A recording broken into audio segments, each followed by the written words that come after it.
You're experiencing the Authentic Chaos Podcast, an exploration into our inner selves and journeys of self-discovery. I'm your host, Vahagan Yarnosian, and joining me today is special guest Annie Warren. Do I look at the camera? You can do whatever you want. Yeah, you speak it close to the mic. Hi.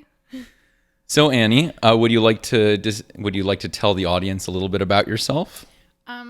Okay. My name is Annie. I know Vahagan through mutual friends. I am unemployed at the moment, but I'm a full-time student going into nursing, which is a drastic career change for me because my first bachelor's degree is in marketing.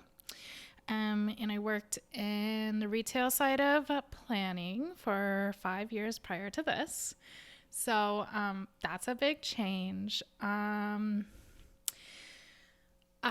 like to spend time with my dog, who's like a 12-and-a-half-year-old Chihuahua thing. I like to go hiking a lot. I like to spend time outside. And I like to spend time with my friends. Nice. Oh, and I like to travel. Oh, perfect. I noticed that the first thing on your list, though, was I am unemployed, which is interesting. Why would that be something that you start off with? I don't know. I feel like a job, unfortunately, kind of defines who you are. That's interesting. And I don't have one of those. Yeah, so It's also like abnormal to be, 30 and like not have a job. I haven't had a job since August. So I've been like living off my savings and trying to do this whole school thing. And I feel like that's not normal to not have a job. yeah, but I think a lot of us. I'm unemployed, and I'm currently my employment status is unemployed. I'm trying to avoid using the verbs to be in terms of employment. Do you use like fun employed? No, it's more of that. That's what I use. I think things like saying I am unemployed is versus my employment status is unemployed. The difference there is that I am comes from the to be, which is a verb of existence, a verb of definition. Like you said, a job is typically what normally defines you. And so what are you defined as if you don't have a job? Right. I mean, like, I don't like that jobs like kind of define us in like our society, but I just kind of feel like that's unfortunately the reality of like living in America. Well, if you got the choice, how would you define yourself? I don't know the answer you're looking for. It's whatever feels right in your heart.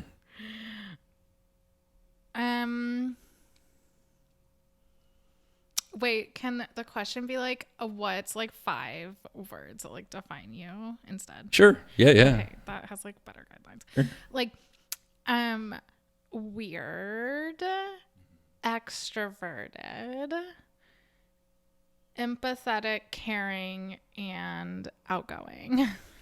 Okay. And adventurous. Okay. So let's talk about some of that like adventurous side. Yeah, well, like my life motto is I'll try anything twice. Anything twice? Yeah. Okay. What inspired that motto? My dad.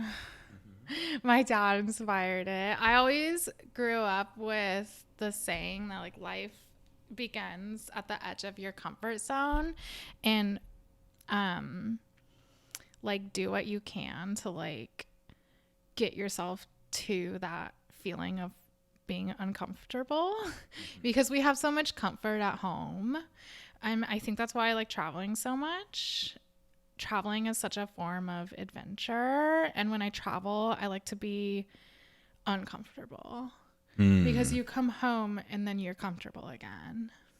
Can you feel that same, maybe not discomfort, but pushing the limits of your comfort at home? Yes. I think quitting my job quitting like my previous career and going into healthcare was a way for me to push myself out of that feeling of comfort. Yeah, for sure. You know, like for 5 years after college, I made like adult money. I had a career. I used to own a house, and I was like, this is like not meant for me. Like, I don't want to work for the man. I don't want to be told what to do. I don't want to help more white people purchase overpriced shoes and handbags. Sorry if that's not allowed. I'm sorry. No, it's fine. It's fine. You know what I mean, though? It's like, that's not making a difference Yeah. in the world.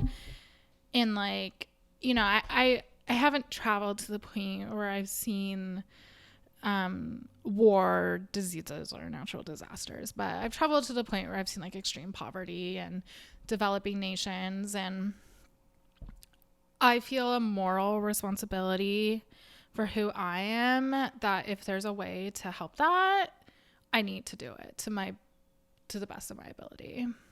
That's awesome. That's actually really beautiful. It sounds like Thank you got to this point where you had what was maybe defined normally as like comfort. the comfortable life or the Yeah. right life. Like you had Right. the job, you had the house, you had Right. everything, Right. but it wasn't what you wanted. No, I think that as humans, there's so much bad in the world that if we have the ability to fix any of it, we should hold ourselves accountable to do that. Where does this moral like drive come from? I don't know, but it's like part of who I am. I didn't have like the best childhood. So, I mean, like, you know, I feel like that's common nowadays, right? Like, Well, it's okay. It doesn't. Who cares what other people's Right. experiences are? What's Right. important is your experience for you. right. I mean, I'm just saying, like, I'm not like saying something like, you know, I didn't have the best childhood to like highlight that, but Yeah. like, I do think that like growing up in a way that was not necessarily like healthy environment makes me want to fix other places. I don't know if that makes sense. I'm sorry. You know what? I think it makes sense, and I think it doesn't. Maybe it doesn't have to make sense to other people, but the important things that make sense to you. Okay, I like that. Thank you. And here on the Authentic Chaos podcast, you know, why the reason I call it Authentic Chaos is chaos is the important part of it, because it seems to other people, to the outside, it seems weird. It seems like foreign. It seems very like strange and random, chaotic, if you will. Right. But really deep down, like you understand, like, or maybe you don't necessarily understand, but you recognize it's not like this randomness. It's who you are. You may not fully understand it. You may not be able to fully communicate to other people what it is. But that's okay. I like that. That's like who you are, and like you can be who you are even if other people don't understand it. Exactly. Yeah. The goal isn't for others to understand it anyway. Yeah. It's for you to respect it and to listen to it.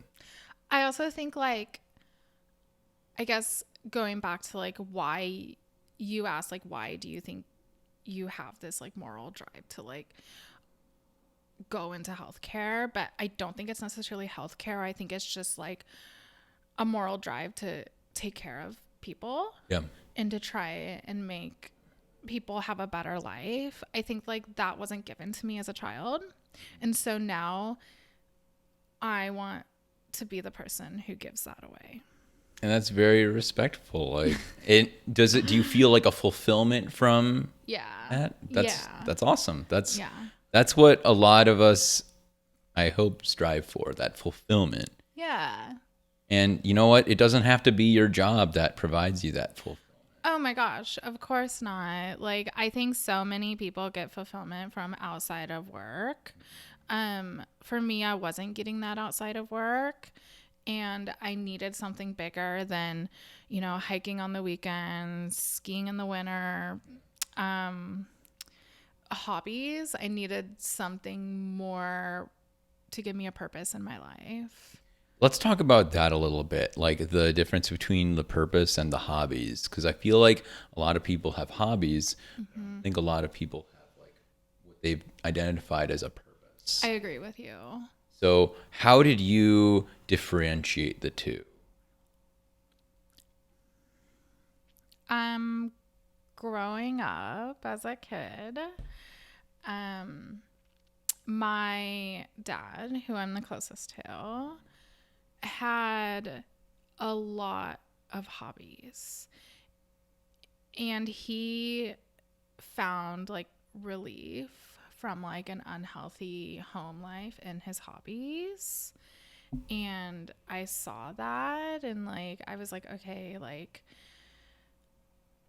I need a purpose, like what my dad has found. And I wasn't finding that in what I was doing outside of work. So I said, what do I think would make me happy? And I kind of laid out my options. I don't know if this is like exactly answering your question. I'm really bad at interviews. Sorry, this is an interview, but Okay. I was like, okay, I can go to grad school and get an MBA, but then I would be working in business still. I could become a teacher, but I don't think I really want to teach kids. I could become a lawyer, but I don't think being a lawyer would be fulfilling enough. Or I could become a nurse. And nursing was the longest career path out of the four. And I actually thought about it for like 3 years, but I decided that that's what I needed to do. And like, I haven't looked back for one day, not even like a second have I regretted my decision. And doing this, pursuing this, gives you more of that fulfillment or that happiness than your hobbies did? Absolutely. Yes. So how would you, like, let's say, well, I got a lot of like listeners who maybe haven't figured out their purpose. A lot of my guy friends, especially, like they've got plenty of hobbies, but maybe don't like have like a fulfillment in their life. So how would you sell wanting to find that fulfillment, that purpose versus just taking on like hobbies? I mean, I think a fulfillment can be anything from like getting married and being happy with your significant other and feeling fulfilled from the love that they give you, to maybe starting a family and having kids, and your kids are now your purpose. You want to see them succeed and you want to see them happy in life, to maybe setting goals, financial goals, like buying a house, buying 2 houses, some, in the future. I think goals can be a big part of having a purpose in life. And something to work towards. I think that's really important. If you don't have anything to work towards, what are you doing?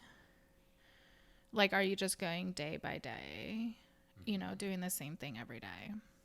I guess what about the more, like how would you know if you have a purpose? Because like, there are plenty of people who are like going through the motions and Yeah, maybe for like, sure. I don't think you have to have a purpose in life. you think some people are better off without a purpose, or most people don't need a purpose? I think if you don't feel like there's something missing, then that's okay. That you're living a good life for you. Okay. I felt like something was missing. That's fair. I guess, what did that missingness feel like? I was like wasting away. Like who I was wasting away. What do you mean by wasting away? Like, I drug my feet every day. I felt like I was going to work and just not making the world a better place. Almost like you were like maybe hollow. Yeah. I felt like I could do better. Yeah. And like, I have a tendency to want to do things to the best of my ability. And I think that also goes into like, I want to be the best person that I can to the best of my ability. Another like life lesson that was drilled into me as a kid is just do the best you can. Like in all aspects of your life, just do the best you can. If you do the best you can, it's going to be okay. Yeah. And I wasn't doing the best I could. I wasn't being the best version of myself. Do you feel like you are now? I feel like I'm working towards it. Yeah. What does the best version of yourself look like? Healthy, happy. I'm happy with who I am and the way I treat people and the way I spend my time and, you know, how I treat my body. We only have one body. It's true. Yeah. We only get this one body. We only get this one life. Yeah. In healthcare, they really try and teach you that if there's one thing you can do to save one life, like do it. Like if you're going to spend millions of dollars on a research study and it saves one life, then that's worth it. Because that's all we have. It's just, you know, our life.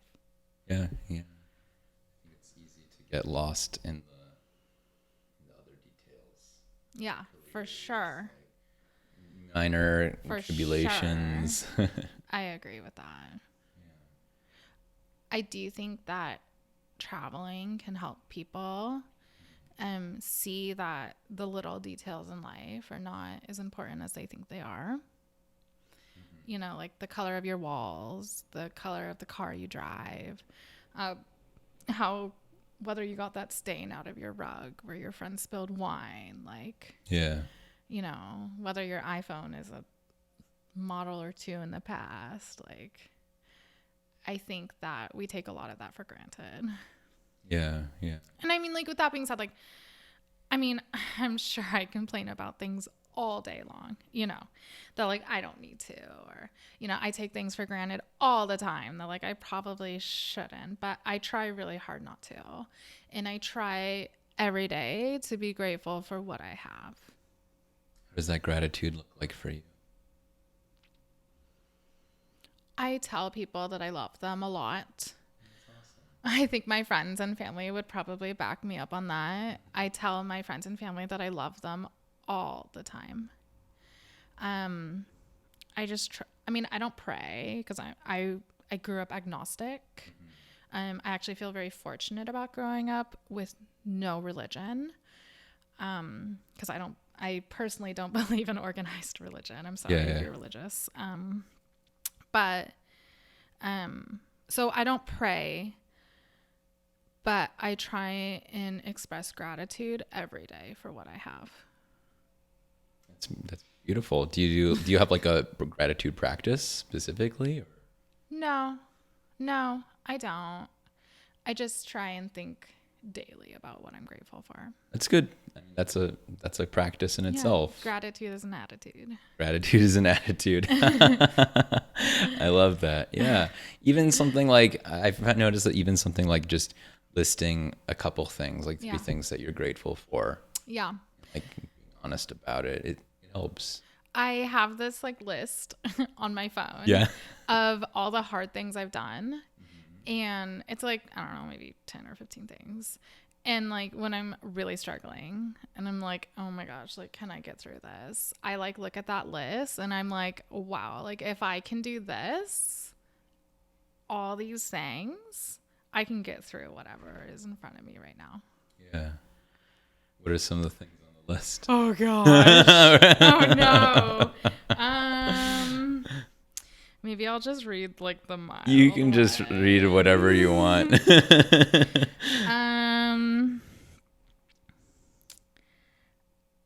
I hiked the Machu Picchu Trail when I was 16 in Peru, and the last day I got a waterborne illness. Oh my God. And it was the sickest I've ever been. Whoa. Yeah. Whoa. I think I was sicker the first time I had COVID, but that illness in Peru lasted longer than COVID. Oh my God. Yeah, I was sick for like 5 or 6 days. Whoa. Yeah. I this is I don't want to say that. Well, like we can just end it and we can just stop it there. You've done some like really cool and like intense things. One time I went to Cambodia when Yeah. it was 2016, so I was like, I don't know, maybe 24. And I got like literally like the worst urinary tract Oh infection my of my God. life. Are you just because- traveling and getting sick everywhere? Yeah. I went to Mexico a year ago with a sprained ankle with my friends Aaron and Raquel. Yeah. Yeah. I just was in Egypt back in April and I came back with COVID. Oh no. Yeah, I know. So those are some of the hard things that I've done. Yeah. But you've clearly been to some pretty beautiful and pretty Yeah. awesome places. Yeah, I try and travel once or twice a year. Uh, I know that may not seem like a lot, but I try and leave the country once or twice a year. I mean, it's all relative. Yeah, it is all relative. Like you some know? people are constantly traveling. Right, Like I've met right. people who are like traveling for. One guy was traveling for a year. Right. Like just straight up traveling the world. But and then some That's people the like dream. then some people never like leave their country. But I also think like traveling is different to everybody. Mm-hmm. I mean, I have a friend whose parents went to Canada from Pennsylvania, and they were like so distraught because the coolers weren't styrofoam. They were like some type of plastic that like they weren't used to. Yeah. Yeah. And they were like so distraught. Oh my God. It was just so confusing for them, and they were just so stressed out about like exchanging money into Canadian dollars and but like that got them out of their comfort zone. And it's like that's great. That's amazing. Like if they can go to Canada and get out of their comfort zone, then like good for them. That's amazing. Yeah, they're pushing their limits Yeah. carefully. And I think the important thing with pushing your limits and getting out of your comfort zone is that you have to do it in a safe manner. You can't do it in a way that like you freak out, because if you freak out, you're gonna like leave. I mean, You're gonna I like don't agree with get that. defensive. Okay. I mean, I think like if you freak out and you live through it, then like that just makes you who you are. But I spent 2 weeks in Bali in 2019, and I don't know what was going on, but I was so anxious the whole time that I was there. And, now that I like look back on it, like I think that was like one of the things on my list, like went to Bali for 2 weeks, extremely anxious. And like that may not have been like a mentally safe trip for me, but I got through it. And now that I'm like, okay, like if I was anxious in Egypt back in March, I could be like, okay, well, if I got through Bali for 2 weeks, I can get through 2 days of anxiety in Egypt. yeah, that's fair. But like you said, like you shouldn't put yourself in danger. Yeah. You know? Yeah. So the reason why this is obviously more of like a general advice that, and I'm taking the more yogic principles here, where in yoga, we're aiming for the balance between effort and surrender, the balance between your comfort and discomfort. Because the way that the nervous system works is that the nervous system will accept new positions and new stretches and new movements if it's safe. So like getting yourself into this safe state and like being able to breathe, because breathing is the key, is how we tell our body and our mind that like we're okay. We're not in fight or flight, we're okay. And your body will accept like, okay, this is a fine position to be in. It's fine if I have my leg behind my head. This is normal now. Yeah. And that's how like people get better at yoga. In fact, off camera, we had actually talked about yoga, like practicing yoga, because I do a lot of yoga. You used to do yoga. And yeah, it's a very slow process. You're not going to get immediate Baby results. steps. Very baby steps. It's frustrating at times, but it's a long, lifelong journey. I mean, getting out of your comfort zone. I mean, a lot of people take baby steps in life to do that too. Yeah. And I think that's a totally fine way to do it. Some people are willing to like take that leap and like dive into the deep end. But I think that there's like an overrepresentation of that kind of voice out there, because like the people who are more willing to do that are more willing to also put their voices out there. But I think it's important for people to recognize that, hey, you don't have to just jump into the deep end. Right. You can tiptoe into the deep end. Right. For sure. For sure. The point is that you're making that intention. Yeah. Yeah. Yeah. And making yourself a better person. Yeah. Or at least, well, what do you mean by a better person? Happier with who you are. I mean, I feel like the majority of decisions that I make in my life that are not, day to day, whether you buy the yellow onion or the red onion, I don't know, just, like those decisions don't count. But like the majority of like big decisions that I make, I'm like, is this going to make me a better person?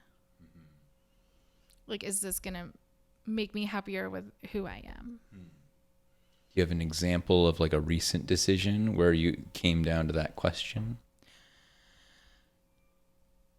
Yeah.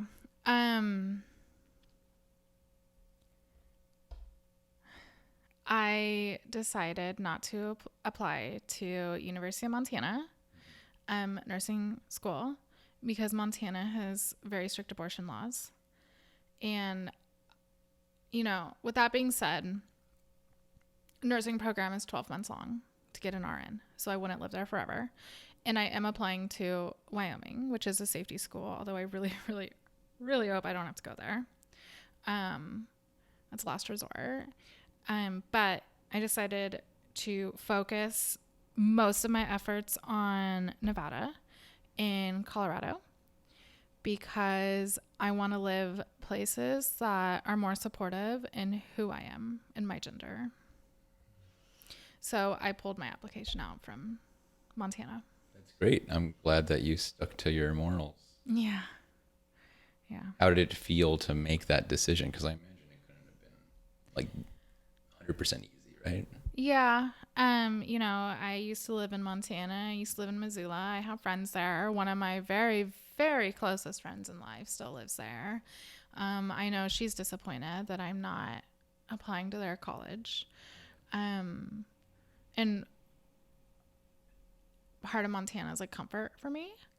I've never been to Colorado. I've never been to Reno. So I'm potentially moving places I've never been. But I said I can't live. I want to do what I can to not live in a state that I don't agree with their policies. Yeah. And I think that's well within your right to do that for sure. And Thank good you. for you for making that. Thank you. Yeah.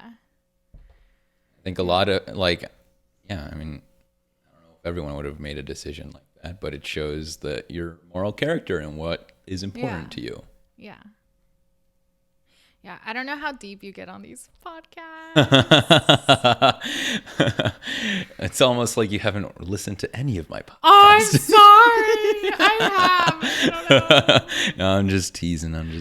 But the great thing about this podcast that you can get as shallow or as deep as you want. I like to say that I am much like the ocean. The ocean has both deep parts and shallow parts. Okay. It's deep, but it's not shallow. And they're all important for the ocean. I guess I'm kind of not like the ocean. Like I really only have we'll open up to anybody. If anybody's like, tell me your deepest, darkest secret, I'm like, okay. Oh my gosh, you want to know? Let me share. Well, I mean, I'm happy to do that too. No, I'm not going to share my deepest, darkest secrets on here. But I don't know who's going to listen to this. Okay, not that example specifically. I mean, I'm happy to go as deep as you want, but we had conversations on more surface level, even how we started this conversation, right. Surface level, because you can't just jump into the deep end right away every time. Conversations don't always naturally go like that. Yeah. And here on Authentic Chaos, I like having conversations. I like having conversations outside of the podcast. I like having conversations on the podcast. Oh, wait, I have an announcement. Oh, okay. If there's any cute boys watching, I am single. Should we put your like Instagram or something under Yeah, here? yeah. All right. Annie's Instagram will be showing up now. Okay. It's at Annie and Grizz. Her DMs are open. DMs are open. But I'm sorry. so I gotta pay parking. what was the okay, yeah, pay for parking. But so what was the motivation there behind that little announcement? Oh, I don't know. We don't. What spurred that on? No. You can just cut that part out. It's too late. We're recording. Well, don't you edit the recording? Yeah, I can remove it. Okay, good. But Ask me the next question. Or can I ask you a question? Sure, yeah, you can ask a question Okay. if you want. If you were, would you rather be a gummy bear or a gummy worm? I don't know, I guess.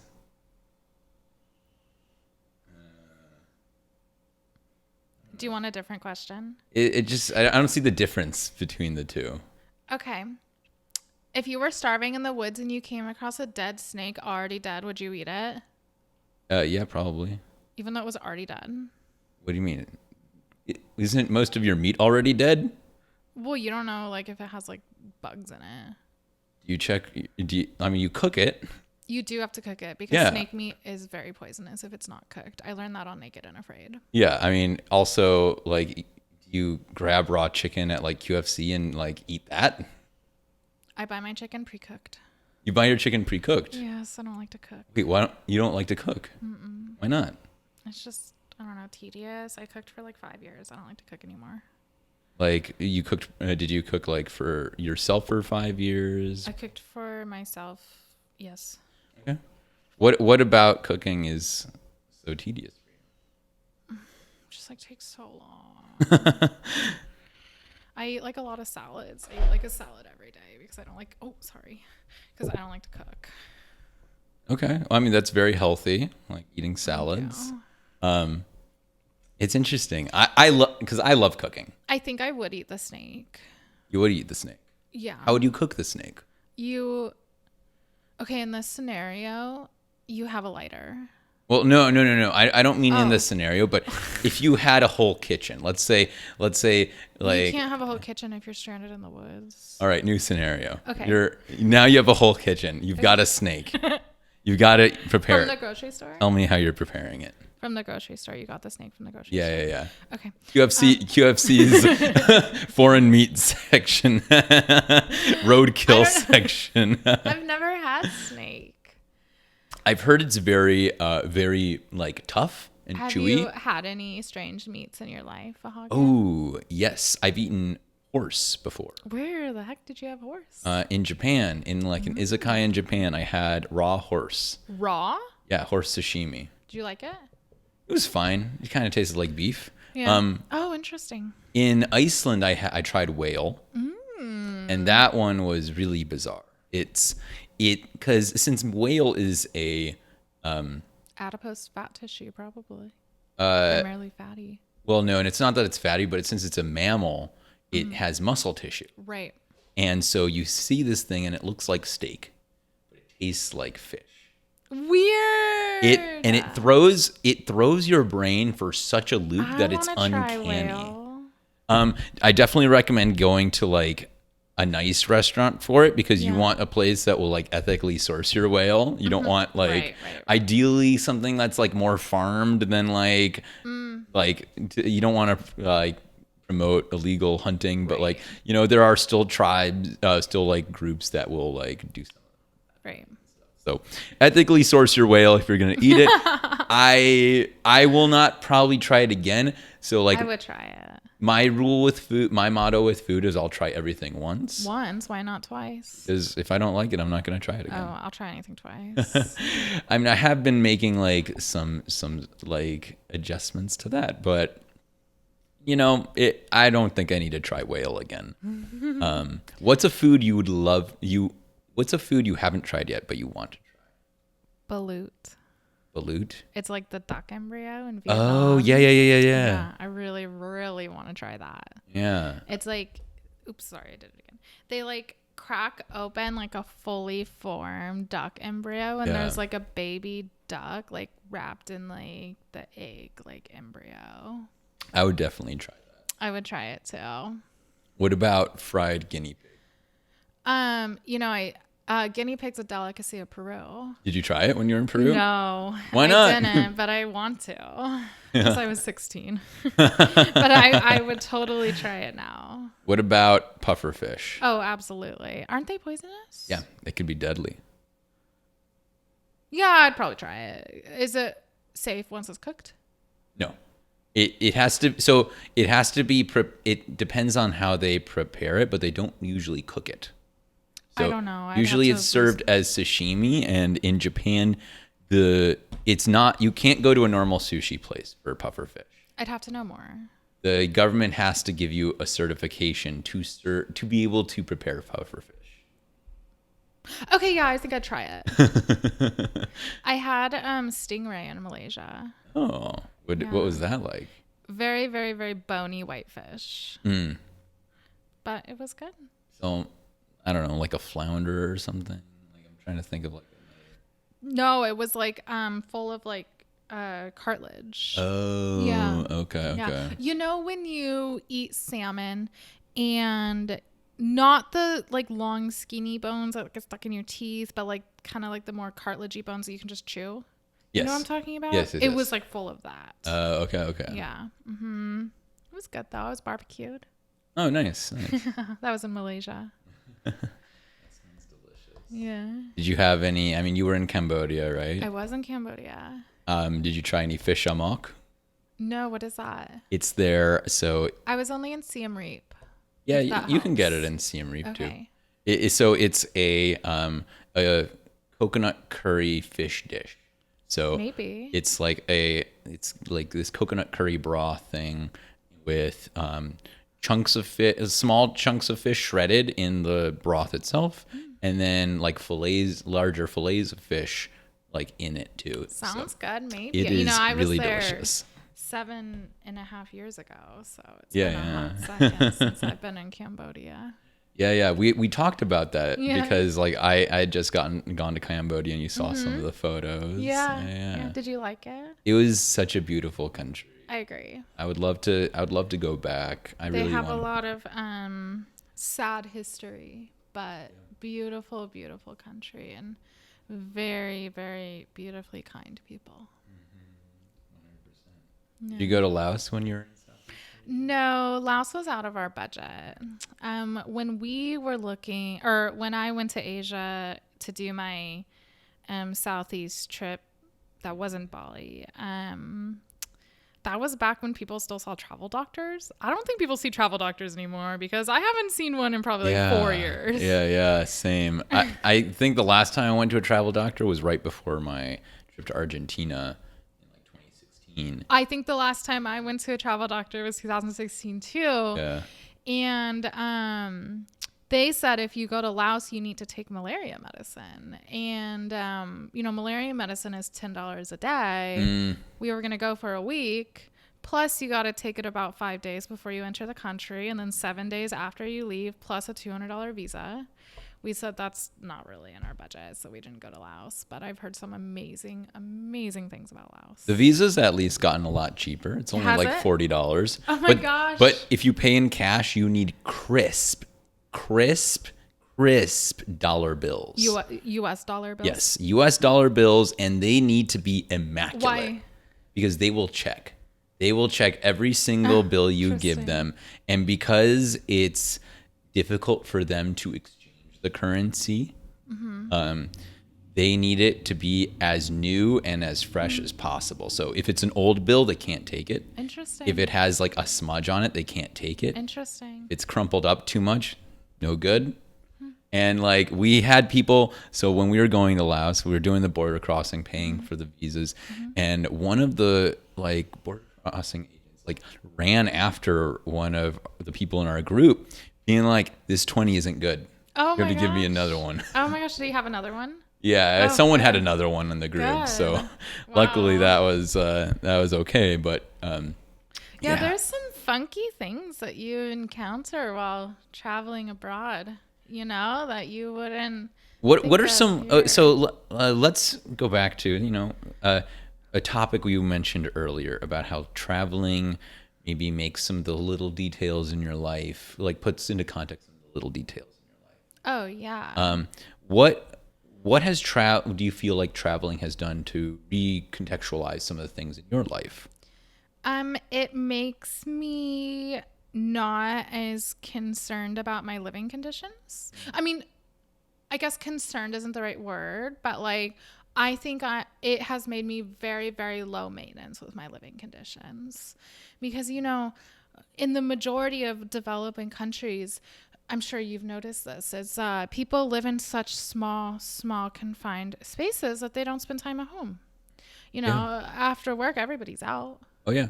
Unlike here, where people spend so much of their time at home. Yeah, exactly. Yeah. Yeah, So for yeah. me, I'm like, oh, I'm moving into a rental and my walls are yellow. Like, that's fine. Yeah. Or like, Just a place to sleep. yeah. Like, it's a place to have your own space, but like you don't Right. need it all the time. Right. Or like, oh, there's a rip in I just ripped my duvet cover the other day. And, I'm like, okay, well, it works just fine. Or like, my Yeah. duvet cover has a stain down on the bottom left. Something happened in the laundry and some blue dye got on it. And, I was like, oh, that's like so annoying. Like, should I replace it? I'm like, no, like it does its job. Yeah, like, exactly. Annie, don't be ridiculous. Like, that's just wasteful, Yeah, I think that like one of the things traveling has done for me is really made me a low maintenance person in terms of how I live and where I live. So it's like maybe helped contextualize that. Like maybe some of the things before that you would consider to be bigger deals are actually not such big deals. Who Yeah. cares that the duvet cover got a little rip in it? Yes, exactly. Who cares that your walls are yellow? Yeah. Yeah. Yeah. And I totally get what you mean by like, here everyone in the US especially wants a big home, with a lot of space and a lot Yeah. of things because we don't go out for those things. Right. But like even in Europe. Yeah, even in Europe, Yeah. people like raise families in tiny apartments. Yep. And it's fine because when you want outdoor space, you go to the park. Yeah, exactly. When you want to like hang out with people, you go to the cafes or Yeah. you go to the public squares and like Yeah, exactly. and it creates like such a welcoming and like community driven culture. And I think one thing that like I always notice when I'm traveling, like everywhere in the world, like you will see like a huge emphasis on community. Yes, I agree with you on that. I always tell people that I want to retire in Mexico, and I like the community aspect that families have in Mexico. Yeah. But I mean, it's like that all around the world, other than the United States. Yeah. And like I think maybe that's a reason why in the US people feel so lonely. Yeah, maybe. It's easy That's to a good feel point. lonely when you're like I like to think of it as like look at the whole vision of the American dream. This idea that like you leave your home, you make a name for yourself. This whole pioneering spirit. You like create a new life, a new family, a new community, but it's hard to create a community on your own. Yeah. Whereas like if you're in Southeast Asia or in Europe or anywhere else in the world, You can just walk out your front door and Yeah. you can find a community. yeah, the community is like kind of a part of everywhere you are. neighborhood. Yeah. Yeah. And like people like it's natural for you to go up to someone and be like, "Hey, what's up? I'm Vahagan. Like, Yeah. let's grab a coffee." Yeah. Like that's a normal thing to do. Absolutely it is. You do that in the US and people be like, "Well, what do you want? Like what's the game you're Like, why playing is this here?" guy so weird? Yeah. Yeah. I know. But not all of us can like go live somewhere else to get that community aspect. So like maybe we should brainstorm some ways of like how do we bring a community spirit to our home, to our like home space. It's funny you say that. I just moved in with my friend, Megan. Hi, Megan. If you're watching this. Hi, Mom. No, I'm just kidding. I just moved in with Megan, and our house has turned into a community. People come and go as they, Awesome. yeah. I mean, within reason. Yeah. It's rare people stop by unannounced, but when they do, it's out of love. And they're always welcome. And it's become a space where many of our friends can come if they're having a bad day, if something has happened to them that they need advice on. If they just need to get out of their own homes, they know that like Megan and I's house is a safe space for them. And it's kind of like a community. And we try and host a lot of parties. And that helps bring people together. Yeah, yeah. What are and some? I do sorry. feel like, oh, sorry. No. Yeah, I didn't mean to I interrupt. do feel like traveling and seeing that aspect of community in other cultures has inspired me to try and create that in my own home and try and bring that cultural aspect and translate it into our culture as Americans.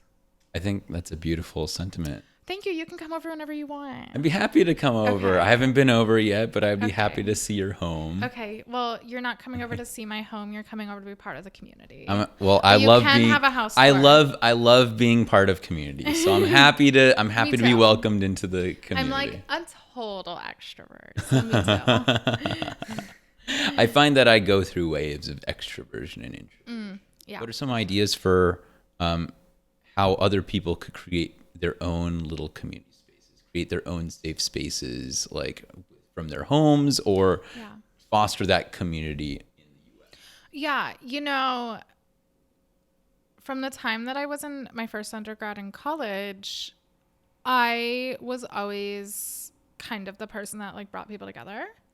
And I think just like doing things, like for example, tonight we're having people over for chili, and it's like that's not the most exciting thing in the world, but like if you're like, oh my god, chili, like it's a chili night, It sounds chili like the most cook-off. exciting thing for us Midwesterners. Yeah, I mean, like it's not the most exciting thing in the world, but it's something that like brings people together. Yeah. And it's like, can you bring the chips? Can you bring the cheese? Can you bring the sour cream? And like just bringing people together and like hosting things, I do think says a lot for trying to make a community. And hosting things doesn't even have to be in your own home. Like a lot of people host things at Golden Gardens or like Optimism Brewery, things like that. I also think extending invitations helps a lot. Yeah, make more people feel more welcome. Yeah. I like that try idea. and live my life as very much the more the merrier. So I really try and invite people to as many things as I can. And that really makes people feel loved and included and part of something is when you send an invitation. That's awesome. Yeah. You know what? And I think those are like pretty easy ways that like anyone could create like little community in their space. And like you said, like when you're hosting events, you don't have to do all the work. Like you're not making everything for the chili night. You're like people bring a little bit, and like the whole community, because the whole point of these community things is that the community supports each other. Mm-hmm. Everyone brings a little bit. Everyone provides what they can, and then through that you build this beautiful. I do think that like the hardest part of like this whole conversation is like finding that community to begin with. Mm-hmm. I mean, you can definitely like create one on your own by like, like, hey, like my coworker is coming over and you're my friend that I ride mountain bikes with or ski with. Like, do you want to come and socialize with like me and my coworker? And that could be like creating a whole new group of friends or community or whatever. But like, I do think like the hardest part of this conversation is like finding that whole community to begin with. Like I struggled with that in Seattle for like many, many, many years. And I think a lot of people do struggle with that in Seattle. I think so as well. If anybody's listening who struggles with that, my DMs are open. So like I said, I'm an extrovert. What are what has helped you build that community in Seattle? being available to my friends. I also like, I have, oops, I think I touched the mic. Sorry, I got too close. I have these two friends that make fun of me because they say that I literally bothered them until they like had no choice but to be my friends. So like, I think like, I mean, with that being said, like, don't be weird, like, don't be creepy, but like, you know, like, bother people until they are your friends. You know. Yeah, I feel like in Seattle people like put on these shells, and Yeah, I sometimes do you need to too. like Let your guard down and be vulnerable. yeah. And if you have people in your life that you're like, oh, this is a cool person and I would love to like be closer to them, like, you know, maybe just keep showing like a consistent and loving effort, and at some point their like shell will come off. Yeah, hopefully. Hopefully. But yeah. I do think communities like are very important for our happiness. Yeah. It makes a lot of things easier. I mean, For sure. humans have been part of communities for a long, long time, since before we were really humans. Like, Right. it's a crucial part of our development, a crucial part of our survival. So, like, I totally understand why, like, people feel so miserable and alone. It's, especially when you buy a home and it's empty. Yeah. You feel like, well, I've got to fill it with things and more. So then you buy more things to fill it, an empty home, but it still feels empty. Yeah. The things aren't what's going to provide you that fulfillment. Right. And maybe this goes full circle to the whole point of this conversation. What is your fulfillment? Right. It's not the things that you're going to buy. It's the people in your life. Right. It's the relationships that. You know, it's funny you say that because, like, I do think I get a lot of my fulfillment from taking care of others. You know, my favorite job I've ever had in my 30 years of life is also the hardest job I've ever had, which was a nursing assistant, you know, taking care of people, wiping people's bums, like changing people's gowns, like bathing people, toileting people. You know, that's by far the hardest job I've ever had, but also within a long stretch, my favorite. Yeah. And like, that's a community. Yeah, it is. That's great. Yeah, I mean, the reason I do this podcast is because I'm like kind of fostering a community of sorts. Like, it's not like it may not be like a very like here now community, but like it's a group of people that, like, the people that listen to this podcast and who reach out to me about things that like resonate with them really speaks volumes to me, because it shows that like there are other people like me out there who maybe are appreciating me putting these words out and like having these conversations with people. Yeah, that's amazing. I love that. And I learned like a while ago that like I get a lot of fulfillment out of trying to like expressing my truths about who I am and how I got to figuring out who I am, and like figuring out, like, trying to get past the surface level and understand people on a deeper level. Yeah, and how they became who they are. Yeah. Like when you came on this podcast, you had no idea what we were gonna. I was like, I hope you have questions. And you know what? I didn't really have any questions prepared. Like, I figured You we did would a just good have a job. conversation. Oh, thank you. It's a lot of practice, a lot of experience. It definitely goes a long way, but it's not just experience on the podcast. This is like how I have conversations with people. I love getting to dig a little deeper, and it's important that the other person is willing to go deeper. Because sometimes I can tell, like, some of the questions people won't really want to go deeper. That's fine. But when you are willing to go to like show me a bit of your truth, a bit of your authentic guard chaos. down. Yeah. Be vulnerable. Be vulnerable, be more open. Then I'm willing to like understand and like seek out your truth. I mean, like, I do feel like if you're not vulnerable in life, you're not gonna get much out of life. You know, I do think like being vulnerable is very important because that makes other people feel like they can be safe with you. Yeah. You know, if you always have your guard up, like, I'm not going to feel safe, like, telling you my secrets or opening up to you.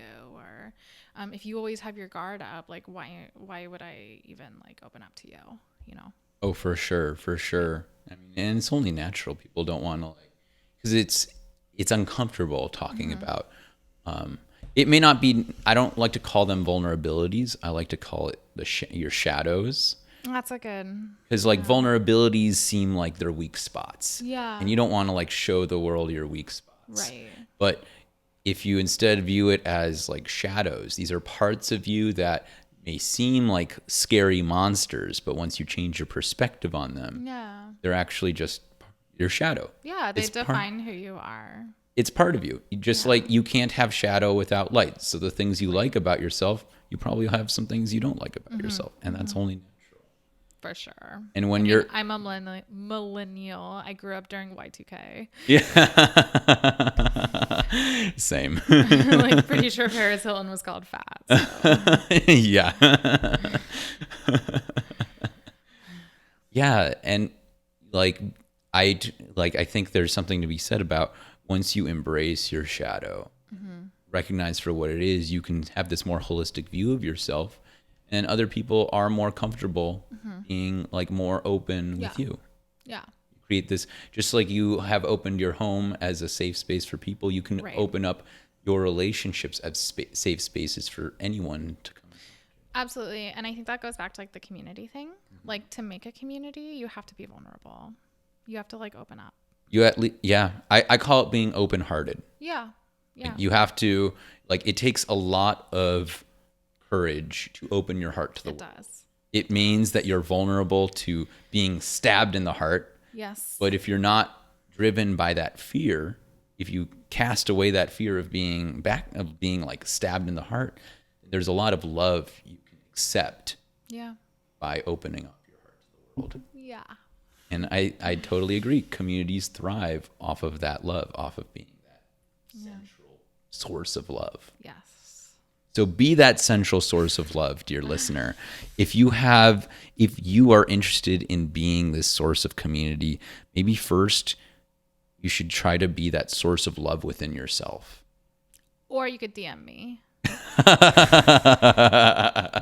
One of those might be easier than the other.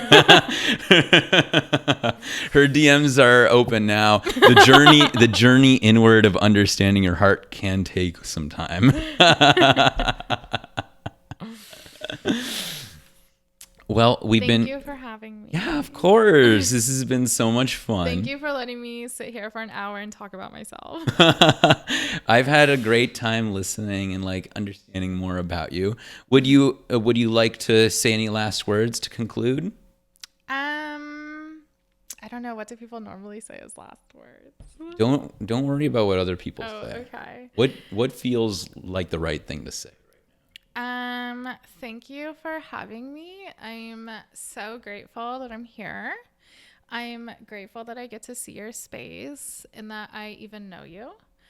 I'm grateful that I get to be on this podcast and I get to share my journey and who I am and open up. And I hope that like people listen to this, and I hope that if they don't have a purpose in life, like, and they feel like something's missing, I hope that they can take inspiration from this and inspiration from like what I've done in my life. And, you know, if I can do it, you can do it. Thank you so much. Thank you so much for those kind words. I'm really grateful that you agreed to be on the podcast. I know we've been talking about it for a while and like, you know, we don't know each other all that well, but it's been so much fun getting to know you. And I think our listeners definitely there's definitely a lot of good insight and wisdom here that anyone can take on and help build that community or at least find that fulfillment within themselves. So thank you for coming and sharing your truths. Yes, anytime. And thank you again for listening. And you know, if you're watching on YouTube or Spotify, follow, subscribe, and like the podcast. It helps out a lot. Follow us on Instagram, handle here. And As always, embrace your chaos with kindness. Thank you again.